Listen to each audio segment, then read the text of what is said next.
ഒന്നുമില്ല. നിത്യാഭ്യാസി ആനയെടുക്കുന്നു പറഞ്ഞ പോലെ പരിചയിച്ചു കഴിഞ്ഞാൽ എല്ലാം ശീലവും. വർഷയെ കണ്ടില്ലേ? ഒരു പരിചയവും ബന്ധമൊന്നും ഇല്ലാത്ത ഈ വീട്ടില് അവളൊരു അംഗത്തെ പോലെ ആയില്ലേ?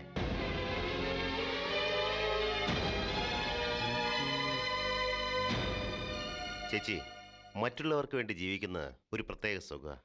നരയില്ലാത്ത ഗൾഫ് മേനോൻ എന്ന GK മേനോനെ കാണാനാണ് എൻ്റെ സ്റ്റാഫിന് ആഗ്രഹമെങ്കിൽ അത് നടക്കട്ടെ. കൂടുതൽ ചെറുപ്പക്കാരനായ എന്നെ കണ്ട് അവർ സന്തോഷിക്കട്ടെ. എന്തായാലും ഇനിയുള്ള കാര്യം ചെറുപ്പത്തെ തിരിച്ചുകൊണ്ടുവരാനാ എൻ്റെ ശ്രമം. നാളെ തൊട്ട് യോഗാസനം തുടങ്ങണം. ഡെയിലി 1 അവർ. എന്താ നീ പറയുന്നേ? ലങ്സിന് ഹാർട്ടിന് സൂക്കേടുള്ള ആളാ നീ. ഒരല്പം ആയാസപ്പെട്ട ഉടനെ ശ്വാസം മുട്ടാൻ തുടങ്ങും. അങ്ങനെയുള്ള നീയാണോ യോഗാസനം ചെയ്യാൻ പോകുന്നേ? മിണ്ടാതിരുന്നോണം. ചേച്ചിക്ക് എന്താ ഒരു പേടി? ഈ അടുത്ത കാലത്ത് എപ്പോഴെങ്കിലും എനിക്ക് ശ്വാസം മുട്ടൽ വന്നിട്ടുണ്ടോ? ഇല്ലല്ലോ. ഇന്ന് രാവിലെ ഞാനും വർഷയും കൂടെ പുഴക്കര വരെ നടന്നു. Nearly 3 kilometres.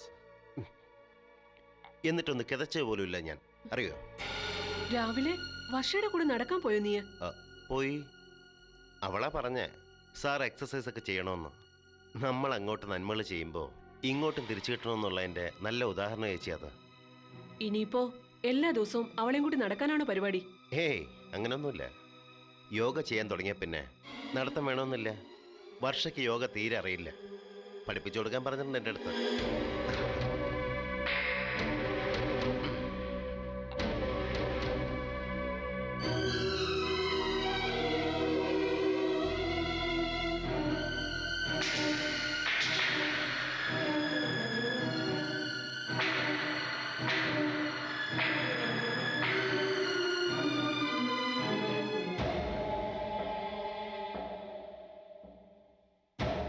അവൻ നിന്നെ ചതിച്ചു അല്ലേ?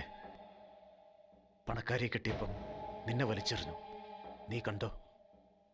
ഇവിടുന്ന് ജയിലിൽ ചാടി വന്ന് സുധീഷിനെ ഞാൻ കൊല്ലും. വേണ്ട ഏട്ടാ, അതുകൊണ്ട് ഏട്ടനോ എനിക്കോ ഒരു നേട്ടവും ഇല്ല. പകരം സുധീഷിന്റെ ദാമ്പത്യ ജീവിതം നരകമാക്കി മാറ്റും ഞാൻ. അത് കാണുന്നതാ എനിക്ക് സന്തോഷം. അതിന് എങ്ങനെയെങ്കിലും ഏട്ടനെ ഞാൻ ഇവിടുന്ന് പുറത്തിറക്കും. എങ്ങനെ മോളെ? നീ ഒറ്റയ്ക്ക് വിചാരിച്ച എന്ത് നടക്കാനാ? നടക്കൂ ഏട്ടാ. ഞാൻ ചില കാര്യങ്ങളൊക്കെ മനസ്സിൽ ഉറപ്പിച്ചു വെച്ചിട്ടുണ്ട്. അത് നടന്നാൽ ഏട്ടനെ ഞാൻ ഇവിടുന്ന് പുറത്തിറക്കിയിരിക്കും. എന്തോ എനിക്കൊരു നിശ്ചയമില്ല മോളെ. നീ നന്നായി ജീവിക്കണമെന്ന് അറിഞ്ഞാൽ മതി ഈ ഏട്ടന്. എന്റെ ജീവിതം ഈ മതിൽക്കെട്ടിനുള്ളിൽ ഒതുങ്ങും. നിനക്ക് നല്ലൊരു ജീവിതം കിട്ടിയ പിന്നെ എന്റെ കാര്യത്തിൽ ഒരു സങ്കടം തോന്നില്ല എനിക്ക്. നമ്മുടെ സങ്കടത്തിന്റെയൊക്കെ കാരണം എന്താന്ന് ഏട്ടനറിയോ? ദാരിദ്ര്യം, പണമില്ലാത്ത അവസ്ഥ. പണം ഉണ്ടായിരുന്നെങ്കിൽ ജീവപര്യന്ത ശിക്ഷയും വാങ്ങി ഏട്ടൻ ഇതിനകത്ത് കിടക്കേണ്ടി വരില്ലായിരുന്നു. നമ്മുടെ അച്ഛൻ മരിക്കില്ലായിരുന്നു. എനിക്ക് സുധീഷിനെ നഷ്ടപ്പെടില്ലായിരുന്നു. എല്ലാത്തിനും കാരണം പണം ഇല്ലാത്തതാ. അതുകൊണ്ട് ഇനി എന്റെ ഒരേ ഒരു ലക്ഷ്യം അത് മാത്രം ഏട്ടാ, പണം ഉണ്ടാക്കുക. അതിനുള്ള വഴിയും എന്റെ മുന്നിൽ തെളിഞ്ഞിട്ടുണ്ട്. മോളെ, അരുതാത്തൊന്നും ചെയ്യരുത് നീ. ഇല്ല, ഏട്ടന് അപമാനം ഉണ്ടാക്കുന്ന ഒരു കാര്യവും ഈ വർഷം ചെയ്യില്ല. അന്തസ്സോടെ പണം ഉണ്ടാക്കുന്ന കാര്യം ഞാൻ പറഞ്ഞേ, അത് ഞാൻ നേടും. ഏട്ടൻ പുറത്തു വരും. എന്നിട്ട് നമ്മുടെ നേരെ കാർക്കിച്ചു തുപ്പി വരെ തിരിഞ്ഞു പിടിച്ച് നമ്മുടെ കാല് കഴിക്കണോ ഏട്ടാ?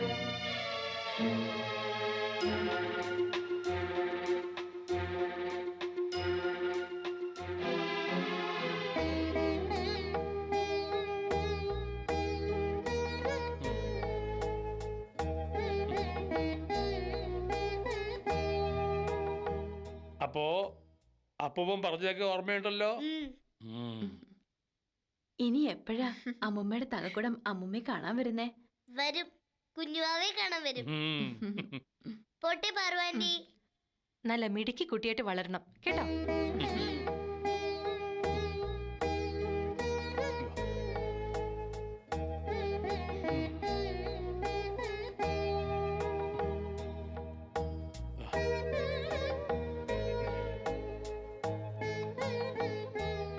പോണ വഴിക്ക് ഞാൻ പറഞ്ഞ കാര്യങ്ങളൊക്കെ ഒന്നുകൂടെ മനസ്സിലായവറക്കണം, ഉറപ്പിക്കണം. എല്ലാം എനിക്ക് ഓർമ്മയുണ്ട്. ചെല്ല്. ശ്യാമിന്റെ കാര്യം ഓർത്ത് വിഷമിക്കണ്ട, അത് ഞാൻ കൈകാര്യം ചെയ്തോളാം. എന്നാ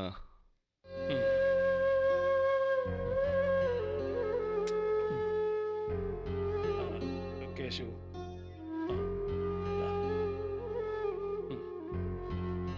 ടാറ്റ അപ്പ ടാറ്റ.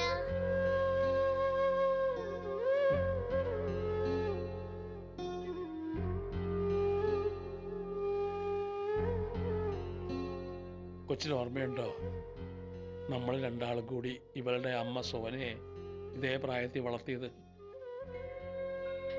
അതൊക്കെ എങ്ങനെ ഞാൻ മറക്കുന്നേ? അവള് പോയി എന്നേക്കുമായിട്ട്. ഇപ്പൊ ദാ അമ്മുക്കുട്ടി ഇറങ്ങിപ്പോയി.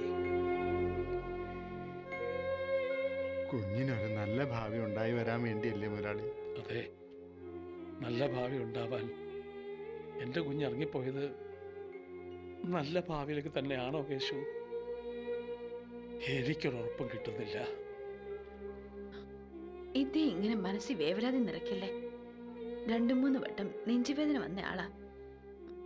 കുഞ്ഞിപ്പം അങ്ങോട്ട് ഇറങ്ങിയതല്ലേ ഉള്ളൂ. ഇനി വേവലാതിയൊക്കെ ഇച്ചിരി നാള് കഴിഞ്ഞ് പുറത്തെടുക്കാം. അതെ അപ്പാപ്പ, അമ്മുക്കുട്ടിക്ക് നല്ലത് വരും.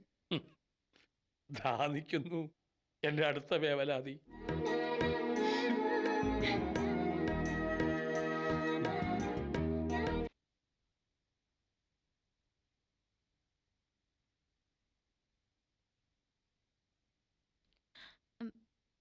Good morning sir. ആ വെരി വെരി ഗുഡ് മോർണിംഗ്. എങ്ങോട്ടാ യാത്ര? ഇന്ന് മുതൽ കമ്പനിയില്. ഓ, ഞാനതങ്ങ് മറന്നു. One mister Ramdas general manager. ഉം. പുള്ളിയെ ചെന്ന് കണ്ടാൽ മതി. ഒക്കെ ഞാൻ അറേഞ്ച് ചെയ്തിട്ടുണ്ട്. Thank you sir. ഈ ഉപകാരം ഞാൻ ഒരിക്കലും മറക്കില്ല. അല്ല, ഇതെന്താ ബാഗായിട്ട്? എന്റെ ഡ്രസ്സാ. ഓ, 11 മണി വരെ ഒരു ഡ്രസ്സ്, പിന്നെ 1 മണി വരെ വേറൊന്ന്, ലഞ്ചിന് മറ്റൊരു കാഷ്വൽ ഡ്രസ്സ്, പിന്നെ 2 മണിക്ക്. അയ്യോ, അതല്ല, സാറിന്റെ ഒരു തമാശ.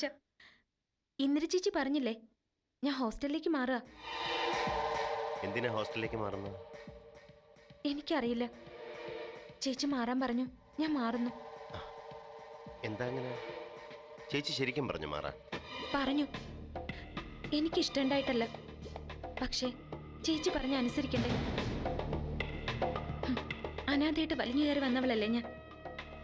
ഇവിടെ എത്തിയപ്പോ ആരുമില്ല എന്നുള്ള തോന്നൽ മാറിയതായിരുന്നു. പിന്നെ സാറിന്റെ സ്നേഹം, അത് ഞാൻ ആശിച്ചു പോയി. എന്നാലും സാരില്ല, സാറിനെ വെറുക്കാതിരുന്നാ മതി. ഏയ്,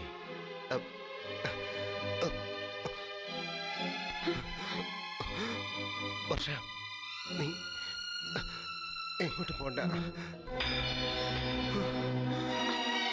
അയ്യോ സാർ, സാർ, എന്താ എന്ത് പറ്റി?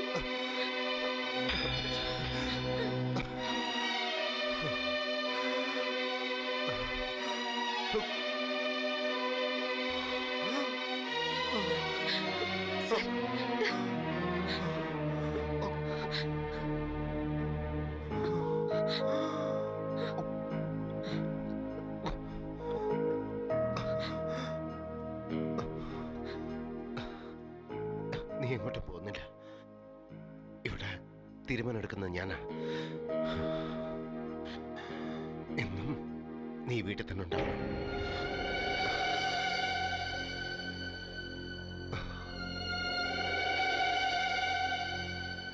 ചേച്ചി, ഒന്നിങ്ങോട്ട്.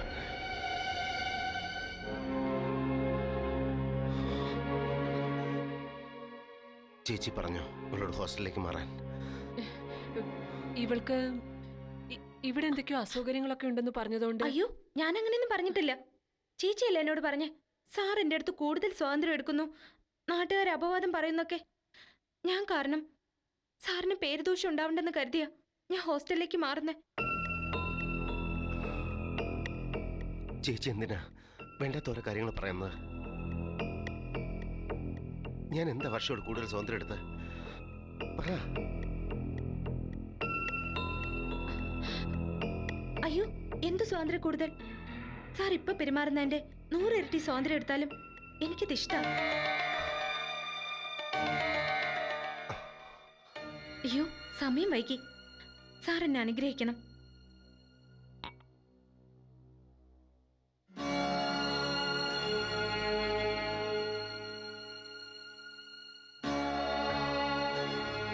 എൻ്റെ സ്നേഹം എപ്പോഴും നിന്റെ കൂടെ ഉണ്ടാവും. Okay, thank you sir.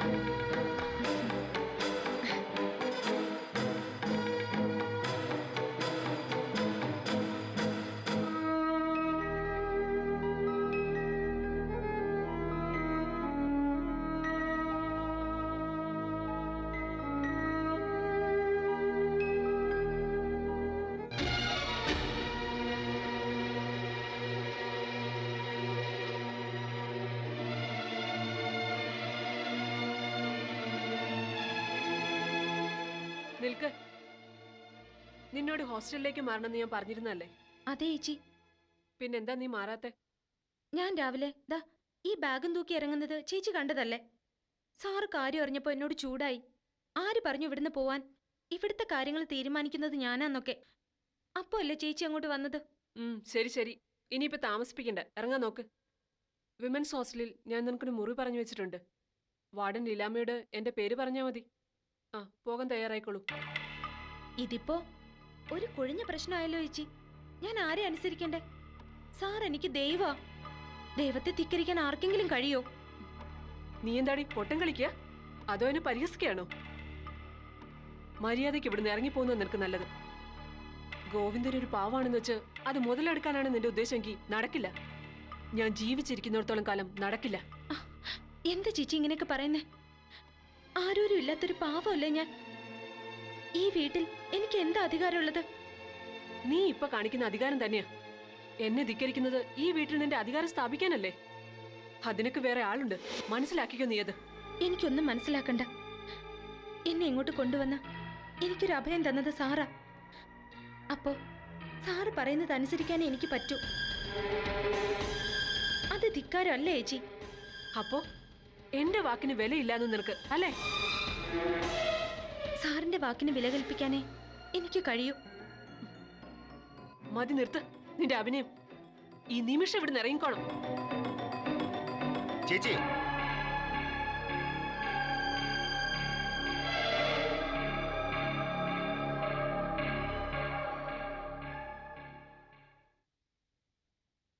ഞാൻ പോവാ സർ. ഞാൻ കാരണം നിങ്ങൾ രണ്ടാളും തമ്മിലുള്ള സ്നേഹം ഇല്ലാതാവരുത്. ഇവിടെ ഒരു അധികപ്പറ്റായി എന്തിനാ ഞാൻ താമസിക്കുന്നേ?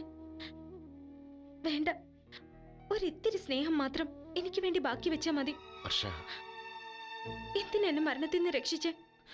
ആരും ഇതുവരെ തരാത്ത സ്നേഹം എന്തിനാ എനിക്ക് തന്നത്? ആരും ഇല്ലാത്ത അനാഥ പിന്നെ അനാഥയായിന്നേ ഉള്ളൂ. സാരല്ല, എന്നാലും ഞാൻ കാരണം ഈ വീട്ടിലെ സമാധാനവും സന്തോഷവും നശിക്കാൻ പാടില്ല. ഞാൻ പൊയ്ക്കോളാം.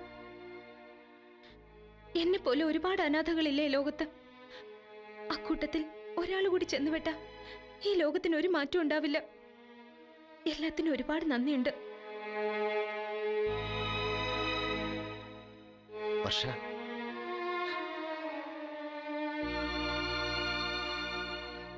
വർഷ, അങ്ങനെ ഇപ്പൊ അനാഥയായിട്ട് നീ ഇറങ്ങിപ്പോണ്ട. ഈ വീട്ടിലൊരു അംഗത്തെ പോലെ തന്നെ നിനക്ക് കഴിയാം. ചേച്ചിയോട് ഞാൻ പറഞ്ഞോളാം, നിന്റെ സഹായം എനിക്ക് ആവശ്യമുണ്ടെന്ന്. ഞാൻ പോണതാ നല്ലത്. ഇഷ്ടമുണ്ടായിട്ടല്ല. ഈ മനസ്സിലെ സ്നേഹം ഉപേക്ഷിച്ചു പോവാൻ എനിക്ക് കഴിയില്ല.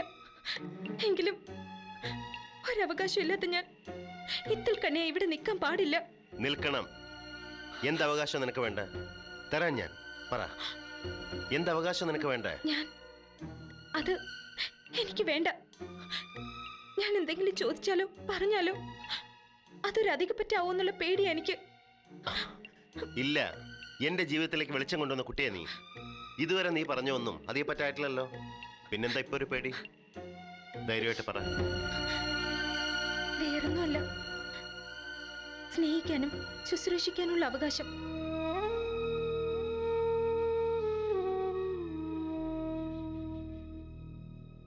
വേറൊന്നും വേണ്ട എനിക്ക്. ഇത്രയും ദിവസം ഞാൻ അനുഭവിച്ച സ്നേഹം ഇനി എന്നും വേണമെന്നുണ്ട് എനിക്ക്. ഇങ്ങോട്ട് തരുന്നതിന്റെ 100 ഇരട്ടി അങ്ങോട്ട് തരാനുള്ള മനസ്സുമായിട്ടാ ഞാനിപ്പോ അങ്ങയുടെ മുന്നിൽ നിൽക്കുന്നേ. വർഷ, അത് എന്റെ സ്നേഹം വേണമെന്ന് പറഞ്ഞ അതെന്താ ഉദ്ദേശിക്കുന്ന? ചേട്ടാന്ന് വിളിക്കാനുള്ള അവകാശത്തോടെയുള്ള സ്നേഹം.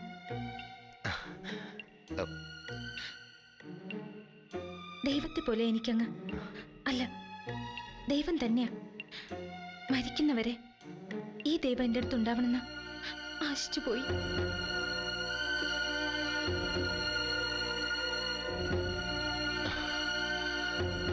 വർഷ